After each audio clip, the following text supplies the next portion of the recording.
हाथरस की पुलिस आखिर स्वयंभू बाबा सूरजपाल पर हाथ डालने से खतरा क्यों रही है। 121 बेगुनाहों की मौत का हिसाब पुलिस आखिर उस बाबा से क्यों नहीं ले रही जिसने अपने चरणों की धूल लेने के लिए लोगों को उकसाया। नमस्कार, मैं हूं आयुष सूर्यवंशी और आज दहाड़ में हम बात करेंगे सूरजपाल की अदृश्य शक्तियों की। आखिर नारायण साकार हरि के नाम से खुद को भगवान की तरह पेश करने वाला सूरजपाल, आखिर उसका भगवान कौन है? वो कौन है जिसकी सरपरस्ती में बाबा सूरजपाल खुली हवा में सांस ले रहा है, बाकायदा मीडिया में वो बयान जारी कर रहा है, नया स्वांग रच रहा है, कहता है कि हादसे में मारे गए लोगों के परिजनों के प्रति उसे पूरी संवेदना है। ये भी दोहरा रहा है कि उपद्रवी बख्शे नहीं जाएंगे। लेकिन आखिर उपद्रवी थे कौन, कहां से आए, किसने नहीं रोका, कैसे आए? जब सत्संग स्थल की सुरक्षा व्यवस्था की पूरी जिम्मेदारी बाबा के लोग खुद संभाल रहे थे, तो फिर ये तथाकथित उपद्रवकारी आए कैसे? इसका जवाब भी सूरजपाल से ही पूछा जाना चाहिए। पुलिस ने अब तक 7 से ज्यादा लोगों को गिरफ्तार किया। इनमें मुख्य सेवादार, मुख्य आरोपी देव प्रकाश मधुकर भी शामिल है, जिसको 14 दिन की रिमांड पर भेजा गया है।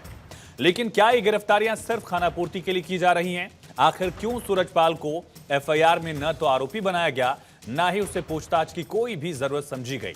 आज हाथरस पुलिस ने करीब 10 मिनट की प्रेस कॉन्फ्रेंस की। एक बार भी सूरजपाल का जिक्र नहीं किया गया। ऐसे में सवाल उठता है कि बाबा पर आखिर कृपा किसकी है? क्या वोट बैंक के चक्कर में नेताओं ने इसे पाखंड की छूट दे रखी थी? इन्हीं पहलुओं पर आज दहाड़ में होगी बात, लेकिन उससे पहले हाथरस कांड के बाद बाबा सूरजपाल का पहला बयान सुनते हैं। हम 2 जुलाई की घटना के बाद बहुत ही व्यथित हैं। प्रभु हमें बस संगत को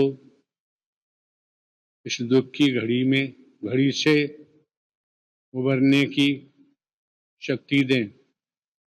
सभी शासन एवं प्रशासन पर भरोसा बनाए रखें।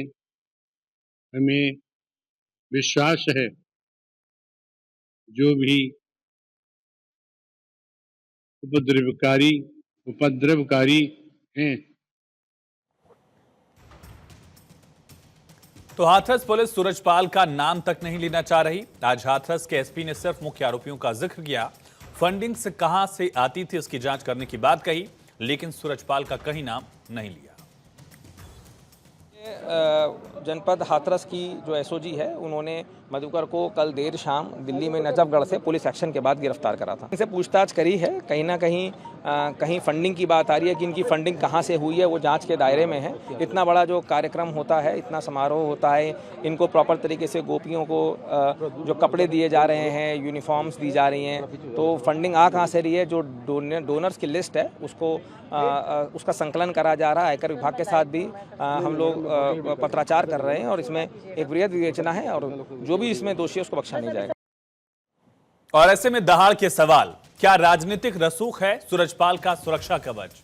सूरजपाल सामने आया, पुलिस से किसने बचाया? अब तक सूरजपाल से आखिर पूछताछ क्यों नहीं की गई है? क्या सेवादारों की गिरफ्तारी सिर्फ खानापूर्ति है? बाबा को हाथ लगने से आखिर हाथरस पुलिस बच क्यों रही है हाथ लगाने से? तमाम सवाल जिनका जवाब जानने की कोशिश करेंगे। हमारे साथ खास मेहमान जुड़ चुके हैं, उनका तारुफ आपसे करा दें। भारतीय जनता पार्टी के प्रवक्ता आलोक अवस्थी जी हमारे साथ जुड़ चुके हैं। सुभ्रांश राय जी प्रवक्ता कांग्रेस पार्टी से, प्रोफेसर भुवन भास्कर जोशी जी प्रवक्ता समाजवादी पार्टी के हमारे साथ स्टूडियो में हैं। अनिल दुबे जी प्रवक्ता आरएलडी के, अरविंद जैन सर पूर्व डीजीपी उत्तर प्रदेश के, और एडवोकेट के शर्मा जी राजनीतिक विश्लेषक। आप सभी का बहुत स्वागत है। और अरविंद सर, पहला सवाल आज आपसे ही, क्या भारतीय न्याय संहिता में ऐसी कोई धारा नहीं है जिसके तहत तथाकथित स्वघोषित देवता बाबा सूरजपाल की जिम्मेदारी तय की जाए? क्या इसका कोई रोल नहीं दिख रहा है? इसे क्लीन चिट एक तरह से दी गई है, क्योंकि अगर मीडिया उस तक पहुंच गई तो पुलिस भी पहुंच सकती है, माना जा रहा है। लेकिन पुलिस ने अब तक पूछताछ नहीं की, न ही एसपी ने कहीं पर भी अपने बयान में, प्रेस कॉन्फ्रेंस में बाबा का नाम तक लिया है। देखिए, ये एक सेंसिटिव इशू है। जिन लोगों की फॉलोइंग होती है, मैं एज रिटायर्ड डीजीपी बोल रहा हूं जी, जिन लोगों की फॉलोइंग होती है, मास फॉलोइंग होती है, उनकी अकाउंटेबिलिटी फिक्स करने से पहले, उनकी कल्पेबिलिटी फिक्स करने से पहले कोर्ट में उनको पेश करने से पहले आपको साक्ष्य जुटाने होंगे। मुझे बताया जा रहा है कि जो घायल हैं, जो इनके दर्शनार्थी हैं, जो मृतक जन हैं, उनके परिवारीजन हैं, अभी बहुत कम साक्ष्य बाबा के खिलाफ लोग दे रहे हैं। पुलिस कर्मियों से लेकर सबके बयान दर्ज कर रही है एसआईटी। और मेरा यह मानना है कि जब भी इनको इस तथाकथित बाबा को कोर्ट में पेश किया जाएगा तो भारी संख्या में बड़े वकील भी इनके बचाव के लिए उतरेंगे। तो ऐसे में आवश्यक है कि साक्ष्य का संकलन हो और केस डायरीज को न्यायालय में प्रस्तुत की जाए, जिससे कि रिमांड मिल सके। अन्यथा तत्काल जमानत हो जाएगी और इससे और फजीहत होगी। मेरा ये मानना है कि इसके अंदर साक्ष्य एकत्रीकरण का कार्य होना चाहिए और जो भी दोषी हो, मुझे नहीं लगता कि कोई बचेगा। तफ्तीश चल रही है, एसआईटी का गठन हो गया है और हमें थोड़ा सा इंतजार करना चाहिए। जुडिशियल कमीशन अपना काम कर रहा है, वो अपना काम करेगा। और जहां तक रही बात एडीजी जोन की इंक्वायरी की और एसआईटी की, वो चल रही है, तेजी से उस पर काम चल रहा है और मुझे नहीं लगता कि कोई इसमें बचेगा या किसी को बचाने का कोई मकसद है।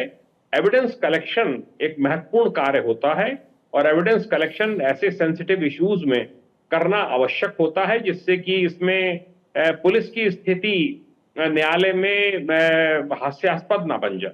क्या ये एकमात्र कारण है जिसकी वजह से अब तक एफआईआर तक में उसका नाम नहीं है, अरविंद सर? नहीं, एफआईआर में नाम कैसे लाएंगे? ये तो एक वक्ता थे वहां, ये वहां पे आयोजक गण में नहीं है। आयोजक गण की सूची में कहीं पर भी इस तथाकथित बाबा का नाम नहीं है। ये तो आयोजक गणों के खिलाफ कार्रवाई होगी, उनके बयान लिए जा रहे हैं। आप देख रहे हैं एक एक करके सब गिरफ्तारी हो रही है, उन पे 1-1 लाख का रिवॉर्ड किया जा रहा है। प्रोएक्टिव है पुलिस मैटर में और जो भी और हैं उनकी भी गिरफ्तारी होगी, उनके भी बयान दर्ज होंगे, उनको न्यायालय में प्रस्तुत किया जाएगा, मजिस्ट्रेट के समक्ष बयान होंगे। तो ये उससे अकाउंटेबिलिटी तय होगी। जो आप मेरा यही मानना है कि इसमें थोड़ा सा हमको सब्र करना चाहिए। तत्परता से कार्रवाई हो रही है, बड़ी दुखद घटना है और इसमें ठोस कार्रवाई होनी चाहिए और ठोस कार्रवाई का आधार भी पुलिस को बनाना चाहिए। आलोक अवस्थी जी, ऐसा क्या कारण है कि न तो विपक्ष न तो सत्ता पक्ष कहीं से भी बाबा का नाम जो है लिया ही नहीं जा रहा है? आलोक जी, देखिए, अरविंद जैन जी बहुत ही ये जो है गंभीर प्रकृति के डीजीपी रहे हैं। उनको पुलिस के कार्रवाई के बारे में सब पता है और उन्होंने लगभग सारी बातें वो कह दी हैं जिस दिशा में ये जांच जा रही है। सरकार की मंशा स्पष्ट है कि निर्दोष को छोड़ना नहीं है और कोई छेड़ना नहीं है और कोई दोषी होगा उसको छोड़ना नहीं है। एडीजी रैंक का ऑफिसर जांच कर रहे हैं, एसआईटी बनाई गई है, जुडिशियल इंक्वायरी अलग से काम कर रही है। इस विषय में 8 से अधिक गिरफ्तारियां हो चुकी हैं, मुख्य अभियुक्त की गिरफ्तारी हो चुकी है। और आज मैं वहाँ के पुलिस कप्तान की पीसी सुन रहा था, उसमें किसी राजनीतिक दल के लोगों का भी हाथ पाया जा रहा है, ऐसा तफ्तीश चल रही है। वो आगे सामने आएगा। मैं अभी इसको कोई राजनीतिक बोर्ड नहीं देना चाहता, लेकिन जिस तरीके से समाजवादी पार्टी के नेता अखिलेश यादव हों चाहे राम गोपाल यादव हों, जिस तरीके से वो बयान दे रहे हैं बाबा के पक्ष में, यह एक संदेह की सुई जो है उनकी तरफ जाती है। मेरा स्पष्ट रूप से कहना है कि हमारी पहली प्राथमिकता थी कि जो घायल हुए, जो उनके परिजन थे, उनका समुचित ठीक से इलाज हो। सरकार ने उसमें अपनी तरफ से कोई कोताही रखी नहीं है, पूरी टीम लगी हुई है। 4 जिलों में वहाँ पे अलीगढ़, हाथरस, एटा सब भर्ती किए गए हैं और वहाँ पर उनका इलाज बखूबी चल रहा है। हमने जो सरकार ने जो मुआवजा देना था उन परिवारों तक दिया है। मुख्यमंत्री योगी आदित्यनाथ जी संवेदनशील मुख्यमंत्री हैं, जिन्होंने जिस जिसमें घटना हुई तब से वो नज़र रखे हुए हैं। स्वयं घटनास्थल पर गए, परिजनों से मिले, घायलों से मिले। डीजीपी और जो है चीफ सेक्रेटरी मौके पर वहाँ पे कैंप कर रहे थे।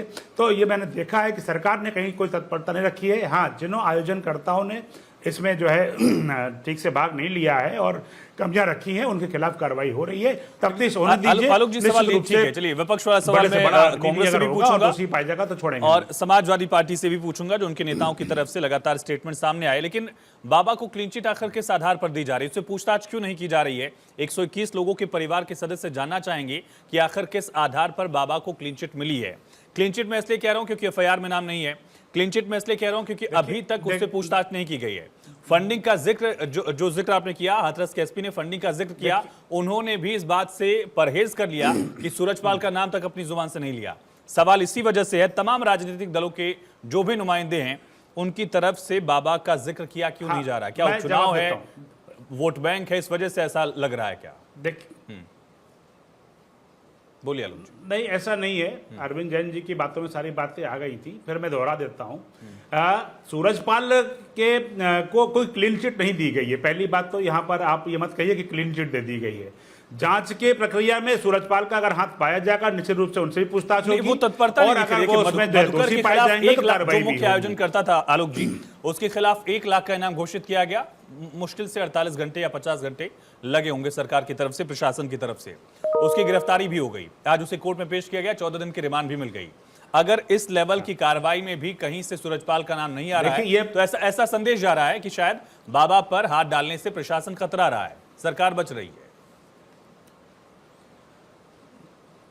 देखिए, मुझे लगता है कि पुलिस का एक तफ्तीश करने का अपना तरीका होता है। योग्य अधिकारी तफ्तीश कर रहे हैं और मुख्य जो अभियुक्त था जिसके खिलाफ एफआईआर हुई थी, जो इन सारे जो दुर्घटना हुई है उसमें जो दोषी था उसको पकड़ा गया है। पुलिस को मैं बधाई देना चाहता हूं कि उन्होंने बहुत जल्दी इसको पकड़ा गया है। नहीं तो जिस तरीके का उनका नेटवर्क है, जिस तरह से फंडिंग है, जितना उनका बड़ा साम्राज्य है, ऐसे लोगों का पकड़ा जाना भी बड़ा मुश्किल होता है। और खुद आप कह रहे हैं आलोक जी कि इतना फंडिंग है, इतना साम्राज्य है, भी जो लोग पाए जाएंगे पकड़ा जाएगा, और उसके बाद भी उस पर कार्रवाई नहीं हो रही। यही तो कॉन्ट्रडिक्शन है ना आलोक जी? ना कार्रवाई नहीं हो, कार्रवाई हो रही है। चलिए ठीक है, कार्रवाई हो रही है। सुब्रांश जी राहुल गांधी पहुंचे हाथरस में, उन्होंने पीड़ित किसी बड़े लोग के खिलाफ जब आप कार्रवाई करेंगे तो एक कड़िया जोड़नी पड़ेगी, कड़िया जोड़ करके ही आप किसी को जो है आप गिरफ्तार कर सकते हैं। सुब्रांश जी, राहुल गांधी पहुंचे, उन्होंने पीड़ितों से मुलाकात की, एक एक परिवार के सदस्यों से मिले और विपक्ष के नेता के नाते जिम्मेदारी जो होनी चाहिए वो उन्होंने निभाई भी। लेकिन कांग्रेस पार्टी की तरफ से भी, राहुल गांधी की तरफ से भी सूरजपाल के खिलाफ कार्रवाई की मांग क्यों नहीं की जा रही है? देखिए आयुष, 3 बड़ी बातें हैं। सबसे इंपॉर्टेंट बात है कि विपक्ष के नेता के रूप में राहुल गांधी जी हाथरस पहुंचे। पक्ष के नेता के रूप में जो अभी इन्होंने 2-3 शब्द यूज किया, क्या जो 121 लोगों की जान गई, उनके परिवारों को मुआवजा प्रॉपर दिया गया? जवाब बहुत बड़ा नो है। दूसरी इंपॉर्टेंट बात यह है कि सबसे पहले तो जिन्होंने अपनों को खोया है उनके साथ खड़ा होने की जरूरत होती है। वहां पे किसने व्यवस्था करी? वो डीएम कौन है, वो एसपी कौन है, वो एसडीएम कौन है, वो राज्य सरकार कौन है जिन्होंने वो प्रशासनिक परमिशन दिया? उसके लिए तो सिर्फ और सिर्फ जिम्मेदार उत्तर प्रदेश की सरकार है। अब एक बात बताइए, अगर मैं किसी के आंसू पोंछने गया हूं तो पहले मेरा फर्ज बनता है कि वो बहते हुए आंसुओं को पोंछना। वहां व्यवस्था की जिम्मेदारी, चाक चौबंद करने की जिम्मेदारी वहां की राज्य सरकार की है, जिसमें योगी आदित्यनाथ जी बिल्कुल खामोश बैठे हैं। एक बात। दूसरी बात, मैं डीजीपी साहब के बयान के साथ बिल्कुल सहमत नहीं। उन्होंने कहा कि जब मुद्दा बड़ा होता है तो पुलिस बड़ी संवेदना से जांच करती है। ये योगी आदित्यनाथ की पुलिस हो या अमित शाह की पुलिस हो, ये सिर्फ संवेदना वहीं दिखाती है क्या जहां आपका वोट बैंक का संबंध होता है? मुझे अचानक इनके संवेदना वाले शब्द से याद आया, आयुष, भगवान न करे ऐसी समस्याएं कभी आए, लेकिन अगर संवेदना और सेंसिटिविटी में फर्क है। इमोशन में और सेंसिटिविटी का जिक्र नहीं किया उन्होंने, इमोशन का जिक्र नहीं किया, सेंसिटिविटी का जिक्र किया उन्होंने। आप दोनों को मिला ले गए, दिक्कत हो गई, दोनों को अलग अलग। ऐसा है कि कोरोना काल चल रहा था और मुझे याद है मैं इसी तरह से किसी टेलीविजन डिबेट में बैठा हुआ था, अचानक पुलिस रिएक्टिव हो जाती है कि एक तबलीगी जमात है जहां बहुत बड़ा भीड़ हो रहा था, उनसे पता नहीं सैकड़ों हजारों लोग ऑन द स्पॉट मर रहे थे क्या? जितनी एक्टिव और जितना चुस्त दुरुस्त व्यवहार। ठीक है, अब कहीं और चले गए। सुब्रांश जी, मेरे सवाल पर आते हैं, वापस हाथरस पे आते हैं, वापस हाथरस पे आते हैं, वापस हाथरस पे आते हैं, वापस हाथरस पे आते हैं। इसमें कहां चला गया था? मेरे सवाल का जवाब दे दीजिए। घटनाक्रम के लिए सिर्फ और सिर्फ सूरजपाल का नाम लेने से आप लोग भी बच रहे हैं क्या सुब्रांश जी? और उनको वो मैं पूछ लूंगा, उसकी टेंशन मत लीजिए। आलोक जी से मैंने 3-4 बार काउंटर कर लिया, आपसे भी कर लूंगा, लेकिन मेरे सवाल का जवाब दीजिए। आखिर सूरजपाल का सुरक्षा कवच क्या सियासी भी है क्या? आप लोगों ने भी तो नाम नहीं लिया उसका। राहुल गांधी वहां पहुंचे, उन्होंने क्यों नहीं कहा कि जिस तरह मायावती ने कहा कि ऐसे पाखंडियों के खिलाफ कार्रवाई होनी चाहिए, समाज के लोगों को बचना चाहिए, इस तरह से आप लोगों की तरफ से बयान क्यों नहीं आ सकता किसी भी राजनीतिक दल की तरफ से, जैसा मायावती ने कहा? देखिए, राहुल गांधी जी ने वहां पहुंचकर योगी आदित्यनाथ का भी नाम नहीं लिया। राहुल गांधी जी मृतक के परिवार से मिलने गए थे। व्यवस्था अगर गड़बड़ हुई उसकी जिम्मेदारी उन प्रशासनिक अधिकारियों की है और प्रशासनिक अधिकारियों के ऊपर बैठे हुए सरकार की मतलब है। आप लोग भी क्लीन चिट दे रहे हैं सूरजपाल को, यही मैं पूछना चाह रहा हूँ आपसे। जी नहीं, अरे मेरी बात सुनिए, एक मिनट आप ध्यान से समझिए। वो जो 121 लोग मारे गए हैं उस हादसे में, जिन्होंने अपने प्राण गंवाए हैं, अगर वहां कोई दुर्व्यवस्था फैली हुई है तो उस दुर्व्यवस्था को अप्रूव करने वाले अधिकारी प्राइमा फेसिया उसके जिम्मेदार हैं। एक बात। दूसरी बात, अगर जैसे भी लोगों के प्राण गए हैं, अगर उनके आंसुओं को आप पोंछ सकते हो और उस पर मरहम लगा सकते हो, तो राज्य सरकार की ये पहली प्राथमिकता होनी चाहिए कि उनको उनकी जरूरत के हिसाब से मुआवजा प्रदान किया जाए, जो नहीं किया गया। और तीसरी इंपॉर्टेंट बात, ये संवेदना पुलिस को और उत्तर प्रदेश सरकार को अपने हर आपकी मामलों तीनों में मोस्ट रखना इंपॉर्टेंट चाहिए। बातों में भी ये सूरजपाल सुकेश क्यों नहीं है, मैं स्टेप यही नहीं जानना रखना चाह रहा हूं। चाहिए। हर राजनीतिक दल से मेरा आज सवाल यही है, आखिर सूरजपाल का नाम लेने से कतराया क्यों जा रहा है? क्या उत्तर प्रदेश में 10 सीटों पर उपचुनाव इसलिए डर रहे हैं आप लोग? क्या वो जिस जाति से आता है उस जाति का वोट बैंक है, इस वजह से आप लोग डर रहे हैं? और अगर ऐसा है तो शायद मायावती की स्थिति ऐसी थी जहां उनको विधानसभा में भी गिनती की सीटें नहीं मिली, लोकसभा में 0 पर सीमित हो गई दोबारा वो। इसके बावजूद भी उन्होंने हाथरस कांड में बाबा का जिक्र किया, सूरजपाल का नाम लिया और इस तरह के जो भी दोषी हैं उनके खिलाफ कार्रवाई करने की मांग की। ये मुखरता, ये इस तरह की बात जो है बाकी दलों से क्यों नहीं आ रही? सुभ्रांश जी, आपकी 3 इंपॉर्टेंट बातें हैं। मुआवजे की बात आपने कही, प्रशासनिक अधिकारियों की जिम्मेदारी की बात कही आपने, इन बातों में कहां है सूरजपाल? अगर सूरजपाल क्लीन चिट आप लोग दे रहे हैं राजनीतिक दलों की तरफ से उसे, तो आखिर वो भाग क्यों गया? कहां छिपा हुआ है? अगर पुलिस सवाल नहीं पूछ सकती तो मीडिया के सामने लाइए, हम लोग सवाल पूछ लेंगे उससे। हम पूछ भी रहे हैं, कहां है उसकी बातों में बताइए आप सुभ्रांश जी। आयुष, आज ये बड़ा सवाल पैदा हुआ कि जिस बाबा के पास एनआई की पहुंच हो सकती है वहां उत्तर प्रदेश प्रशासन और पुलिस क्यों नहीं पहुंची? बेशक ये सवाल है, बिल्कुल ये सवाल है। और सवाल ये भी है कि इसी सूरजपाल जो फरारी काट रहा था, तब से इतनी सरकारें चली गई, कहां थी ये सरकारें, कहां था प्रशासन? फरारी था वो, उसके खिलाफ आरोप है।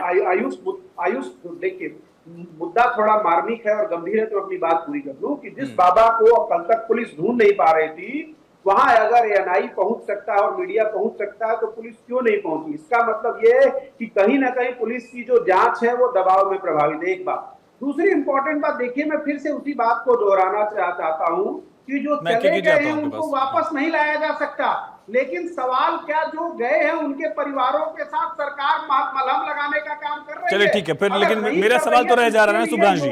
भुवन भास्कर जोशी जी, अखिलेश, मैं लौटूंगा, मैं आलोक जी आऊंगा, मैं प्लीज मैं आलोक जी आऊंगा, बाकी लोगों को भी सुन लीजिए, उसके बाद काउंटर कर लीजिएगा। भुवन जी, अखिलेश यादव की तस्वीरें लगातार वायरल हो ही रही हैं। अखिलेश यादव वहां नारा लगाए थे, तस्वीरें भी हमने देख ली। रामगोपाल यादव का स्टेटमेंट हो या लालजी सुमन का स्टेटमेंट हो, वहां पर भी एक दिख रहा है कि पक्ष लेते हुए आप लोग दिख रहे हैं बाबा का। प्रशासन की गलती है, अधिकारियों पर एक्शन हो, जिम्मेदारियों जिसकी भी थी, जिसकी भी जवाबदेही थी उसके खिलाफ एक्शन हो, इस बात को तो कोई खारिज नहीं कर सकता। लेकिन बाबा का साथ क्या समाजवादी पार्टी के साथ था? देखिए, हमारा ये मानना है ये जो फेलियर है वो योगी सरकार का है, क्योंकि उत्तर प्रदेश में योगी सरकार चल रही है। ये उनके प्रशासन का फेलियर है, क्योंकि 80,000 लोगों की परमिशन के बाद 2.5 लाख लोग वहाँ पर कैसे आए, ये उनके प्रशासन का फेलियर है, ये उनके इंटेलिजेंस का फेलियर है। और हमारे नेता माननीय अखिलेश यादव जी ने सबसे पहले स्पष्ट तौर पे कहा है कि कोई भी दोषी बचना नहीं चाहिए, जांच होनी चाहिए। मैं आपके चैनल के माध्यम से बहुत गंभीरता से कहना चाहता हूं, इतनी बड़ी जनहानि हुई है, कई लोगों के परिवार उजड़ गए हैं, बाबा हो। और जैसा मैं अभी आपके चैनल के माध्यम से बैठा था, उससे पहले भी एक मैं डिबेट में बैठा था, मुझे जानकारी मिली है कि आयोजक को गिरफ्तार कर दिया गया है।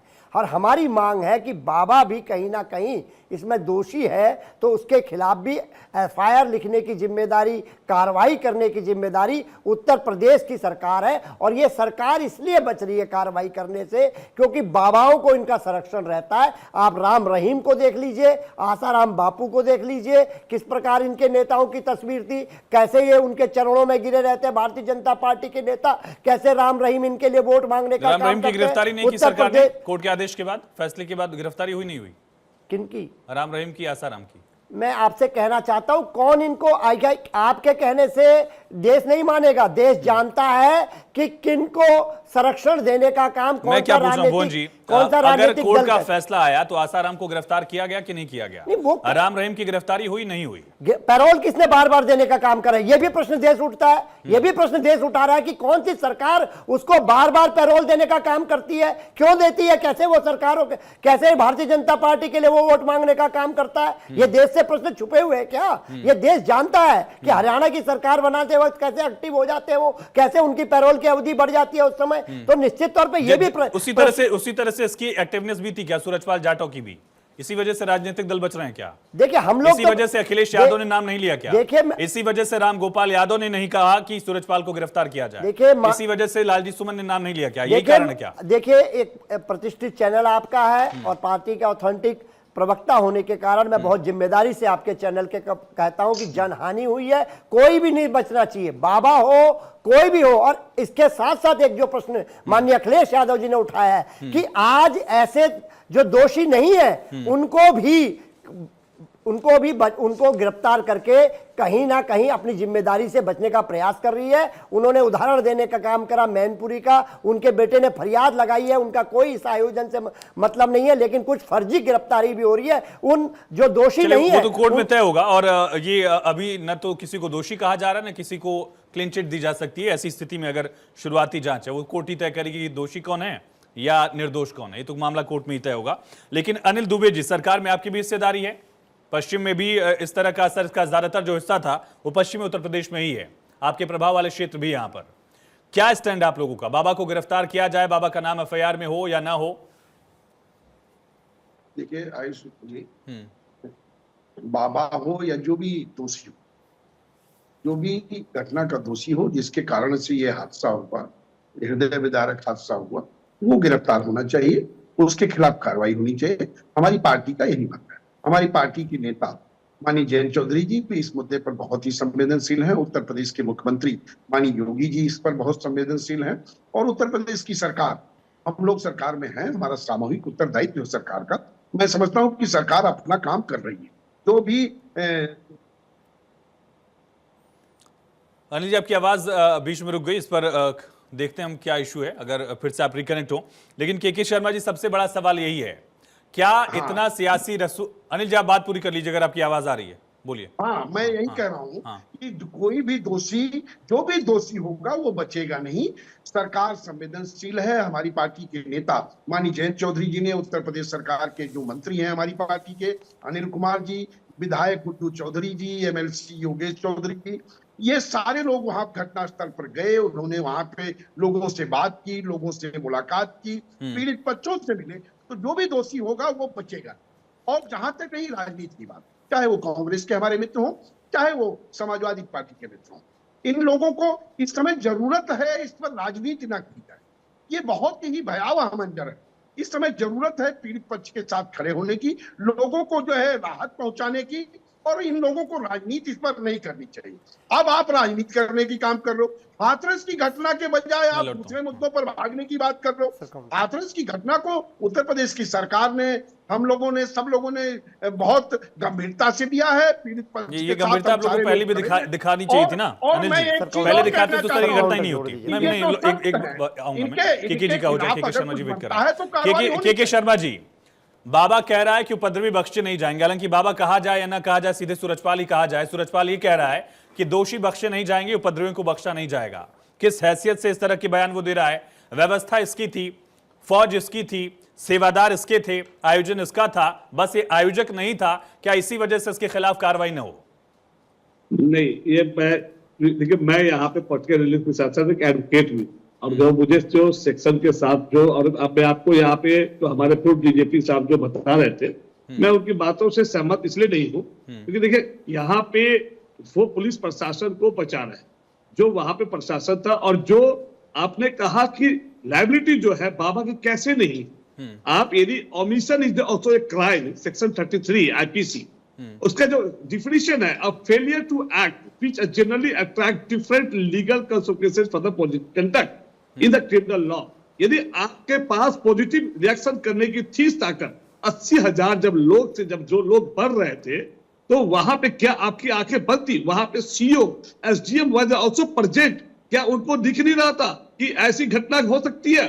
अभी सामने से यदि 2000 की सेना यदि पाकिस्तान से आने लगे तो क्या हम तुरंत फोन नहीं करते? बॉर्डर पे सिक्योरिटी फोर्स फोन करते कि हमारे और ऊपर से हमें हवाई सहायता चाहिए? अब मांगते कि नहीं मांगते? तो क्या उनको ड्यूटी नहीं बनती थी कि जब उनकी आंखें वहां पे सीओ वहां प्रेजेंट है तो उनको देखना चाहिए? जो सेक्शन जो लगाया जाए, सेक्शन 105, 106, 110, 126, आप ये बताओ कि ये सेक्शन जो है आपको इसमें कितनी सजा है, इसमें कितने तरीके से बचा जाता है? आपने पुणे पॉक्सो केस को देखा होगा, किस तरह से मर्डर होने के बाद कितने जल्दी पर एक 300 का निबंध लिखने के बाद बेल मिल गया।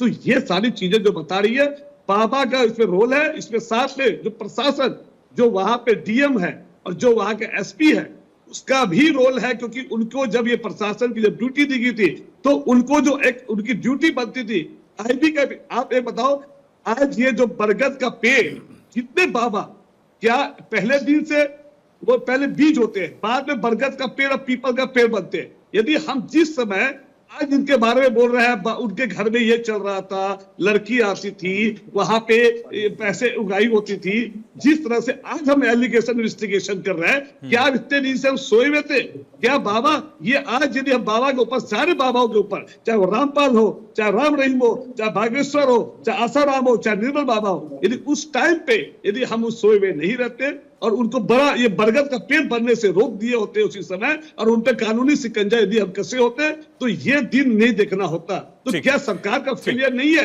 यहाँ पे? जो आपकी जो इंटेलिजेंस ब्यूरो जो है वो क्या सोई हुई थी? आपको नहीं पता था कि ये बाबा के घर के अंदर क्या होता है? क्या वहां लड़कियां लाई जाती है? अरविंद सर, एक सेंसिटिविटी वाला पीरियड शायद अब जा नहीं चुका है। एक शुरुआत में कार्रवाई नहीं की गई और समझा भी जा सकता था। उस समय प्रशासन की और सरकार की सबसे पहली प्रायोरिटी यही थी कि जो भी लोग घायल थे उनको उचित इलाज मिले और जिन लोगों की मृत्यु हुई उनका पोस्टमार्टम कराकर उनकी डेड बॉडीज कंसर्न पर्सन को सौंपी जाए।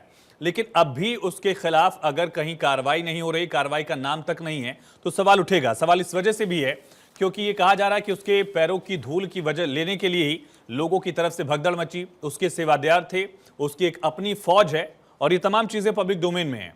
उन लोगों ने भी वहां पर कोई कदम नहीं उठाया। और अगर बाबा सूरजपाल इस तरह से अपने आप को आरोपी या दोषी नहीं मानता है तो वहां वो मौजूद रहता। आज भी वो छिपा हुआ है, आज भी वो पुलिस के सामने नहीं आ रहा है, मीडिया के सामने नहीं आ रहा है। एक लिखा हुआ पर्चा उसने पढ़ दिया। सर बिल्कुल ठीक कह रहे हैं आप। इसको पूरा सारे मीडिया चैनल्स पे लोग इसको देख रहे हैं। बाबा का जो घटना के बाद का कंडक्ट है उसकी सभी निंदा कर रहे हैं और होनी भी चाहिए। और ये सब पार्ट ऑफ इन्वेस्टिगेशन होगा। आपने मोबाइल स्विच ऑफ कर लिया, आप वहां से पलायन कर गए, ये सब साक्ष्य इन सब के एकत्र किए जाएंगे, कोर्ट के समक्ष प्रस्तुत किए जाएंगे। ये अहम साक्ष्य हैं और दिखाते हैं कि कहीं ना कहीं इन्वॉल्वमेंट है, इसीलिए इस प्रकार की गतिविधियां ये कर रहे हैं।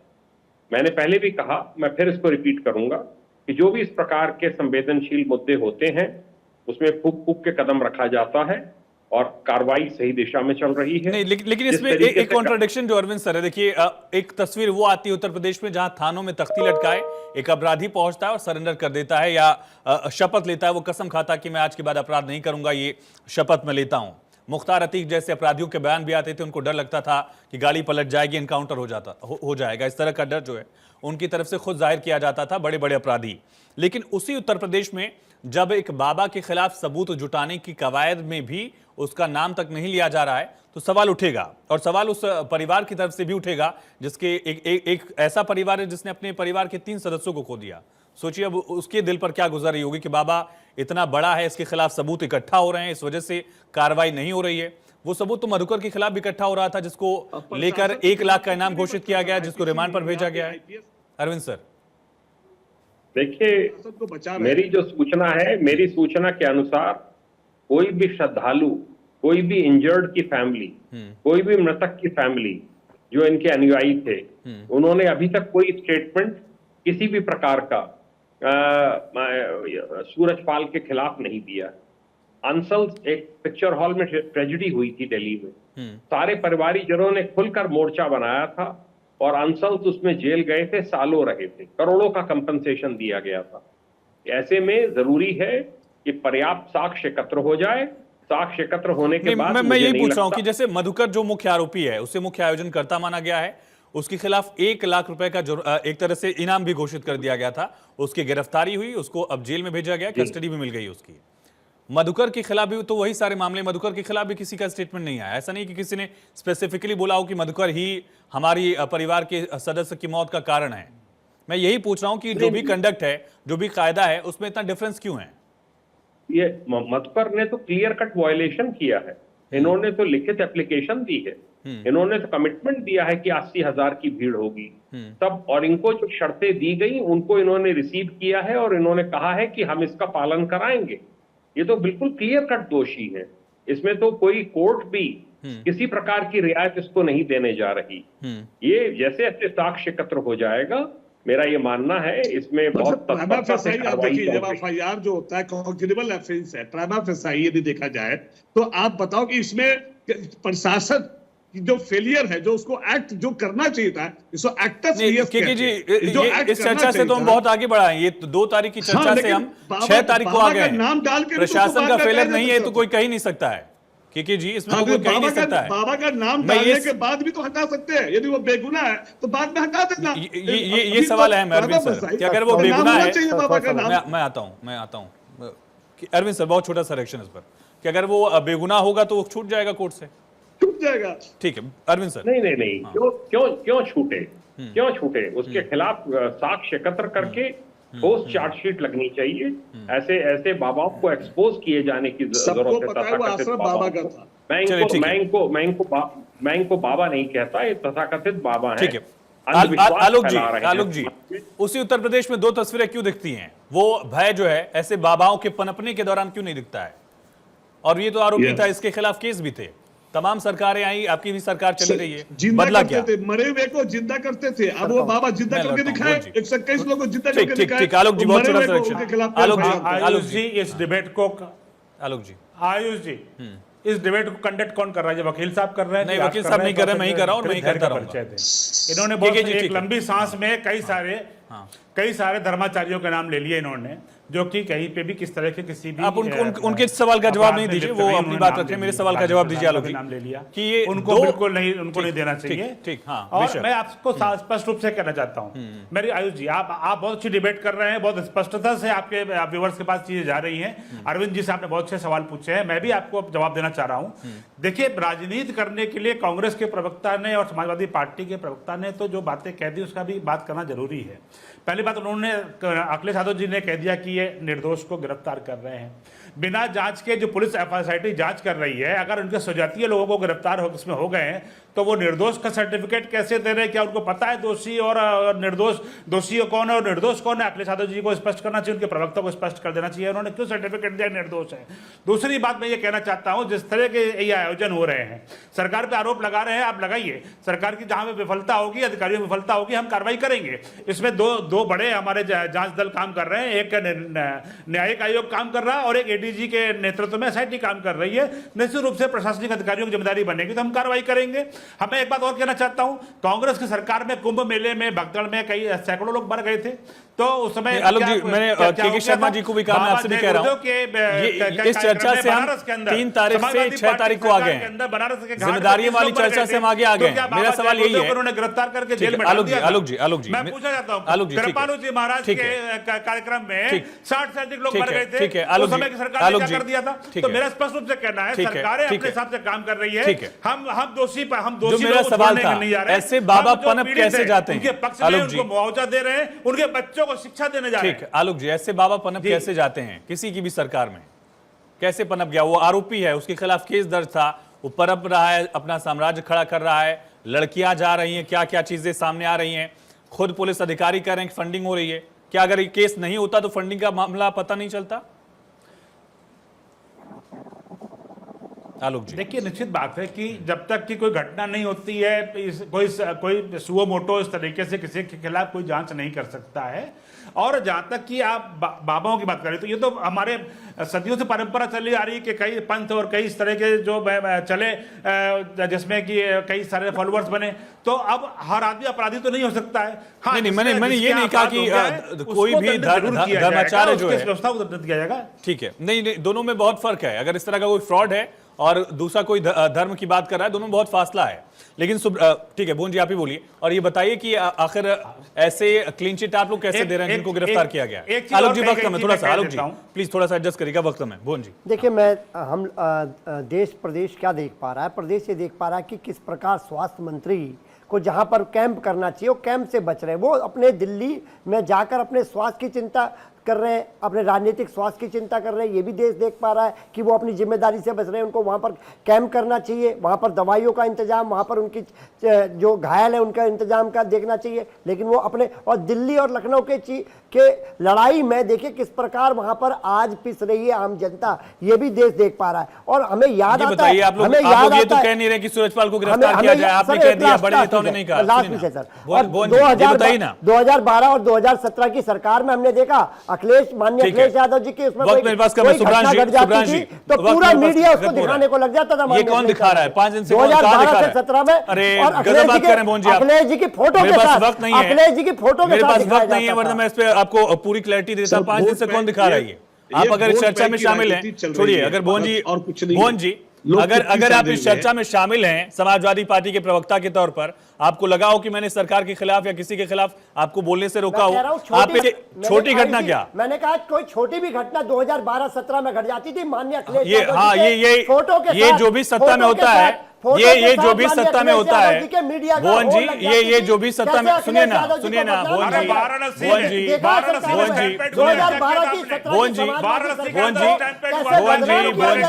जी, ये जो भी सत्ता में होता है उसका दर्द होता है, समझा जा सकता है। सुब्रांश जी ठीक है, सुब्रांश जी आखिरी सवाल आपसे है, इसीलिए चुप्पी है। इस तरह की सियासत का सुरक्षा कवच कब खत्म होगा ऐसे लोगों से जिनके पास वोट बैंक है, जिनको लेकर राजनीतिक दल भी डरे रहते हैं कहीं वोट बैंक खसक ना जाए? Very good question. नहीं आयुष, इसे आप वोट बैंक से न जोड़िए। मैं फिर से आपसे रिक्वेस्ट करता हूं कि ये सिर्फ कार्यक्रम नहीं है, जोड़ा जाए सर, सीरीज ऑफ इंसिडेंट्स हैं, पार्टियों का पॉलिटिकल रिएक्शन है। आयुष सुनिए ना, सवाल कर लिया आपने, सुनिए। जो 121 लोगों ने अपने प्राण गंवाए हैं उनके परिजनों को यथाचित मुआवजा योगी सरकार ने अभी तक अरे इंसाफ की बात करिए, मुआवजा इंसाफ नहीं है। आप बोलिए, बाबा के खिलाफ कर रही हो, आप बोलिए। अरे रुकिए भाई, रुकिए थोड़ा सुन लीजिए। जो लोग वहाँ घायल थे, जिस तत्परता के साथ तमिलनाडु के लिए ये मुआवजा कहाँ गया? तमिलनाडु में हुच रेड्डी जी शराब से 50 से ज्यादा लोग मर गए, कहाँ है मुआवजा? लुधियाना में कहाँ है मुआवजा? लुधियाना में मुआवजा कहाँ है? तमिलनाडु में कहाँ है मुआवजा? सेलेक्टिव बात मत करिए। सुब्रांश जी, जो मैं सवाल पूछ रहा हूं उसका जवाब दीजिए। ऐसे बाबाओं से क्या डर लगता है कि पॉलिटिकल डिस्टर्बेंस हो जाएगा अपने एजेंडे में राजनीतिक दलों को? अक्रॉस द पार्टी लाइन पूछ रहा हूं मैं सबसे। मैं आयुष आप किसी बात को जवाब दो, थोड़ा धैर्य रखिए। जो चले गए उनको लौटाया नहीं जा सकता, लेकिन अगर उत्तर प्रदेश की सरकार अपने काम में तेल डालकर अपना आंख बंद कर ले तो इसके लिए जिम्मेदार योगी सरकार को कहा जा सकता है। सवाल ये नहीं पैदा होता है, आयोजक कोई भी हो, एक मिनट रुकिए, आयोजक कोई भी हो, अगर यही सेलेक्टिविटी जो है राजनीतिक दलों की, इसी वजह से ऐसे बाबा पनप रहे हैं, क्योंकि आप लोग खुलकर बोल नहीं पाते हैं। सभी दलों से मैं कह रहा हूं कि आप लोग ऐसे बाबाओं के खिलाफ नहीं बोल पाते हैं क्योंकि वोट बैंक की बात होती है, क्योंकि उपचुनाव है, फिर विधानसभा चुनाव आ जाएंगे, लोकसभा चुनाव, देश में चुनाव चलता रहेगा, ऐसे बाबा पनपते रहेंगे और जब इस तरह के इंसिडेंट होंगे तब कहा जाएगा कि आयोजनकर्ता जो हैं वो सिर्फ दोषी हैं। ऐसे बाबा खुलेआम अलग मीडिया में आकर बयान देते रहेंगे, न पुलिस सवाल पूछेगी न पुलिस उन पर कार्रवाई करेगी। फिलहाल कार्रवाई होती है नहीं होती है ये भी सबसे बड़ा यक्ष प्रश्न है।